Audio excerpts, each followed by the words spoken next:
کلام مقدس میں سے آج کی ہماری تلاوت سموئیل نبی کی دوسری کتاب، اس کا 7واں باب، 1 سے 5،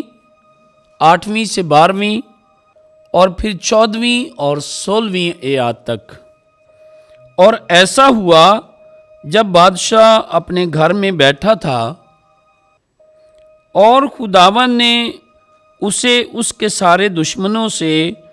ہر ایک طرف سے آرام دیا، تو بادشاہ نے ناتان نبی سے کہا، دیکھ،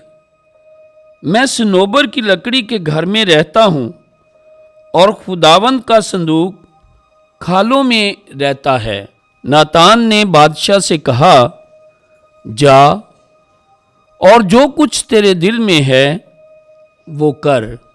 کیونکہ خداوند تیرے ساتھ ہے۔ اور اسی رات خداوند ناتان سے ہم کلام ہوا اور کہا، جا، پس تو میرے خادم داؤد سے کہہ کہ رب الفاظ یوں کہتا ہے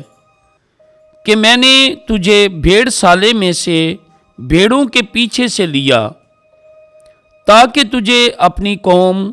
اسرائیل کا حاکم بناؤں۔ اور جہاں کہیں تو گیا میں تیرے ساتھ تھا،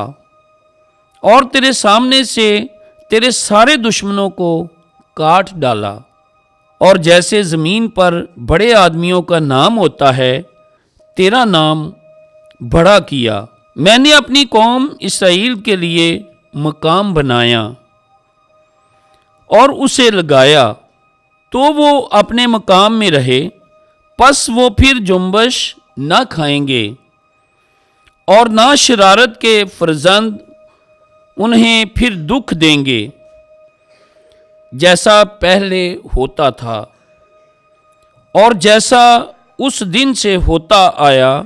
جب سے میں نے قاضیوں کو اپنی قوم اسرائیل پر مقرر کیا۔ اور ایسا ہی میں تجھے تیرے سارے دشمنوں سے آرام دوں گا۔ اور خداوند تجھے خبر دیتا ہے کہ وہ تیرے لیے گھر قائم کرے گا، اور جب تیرے دن تمام ہو جائیں اور تو اپنے باپ دادا کے ساتھ سو جائے، اور جب میں تیرے بعد تیری نسل کو جو تیرے صلب سے ہوگی برپا کروں گا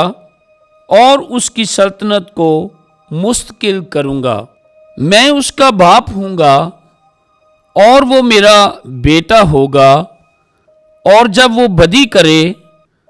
تو میں اس کی آدمیوں کی لاٹھی سے اور بنی آدم کے تازیانوں سے تادیب کروں گا، بلکہ تیرے گھر اور تیری سلطنت ہمیشہ تک میرے آگے قائم رہیں گی، اور تیرا تخت ابد تک پائیدار ہوگا۔ پاک کلام کے پڑھے اور سنے جانے پر خداوند کی برکت ہو، خدا کا شکر ہو۔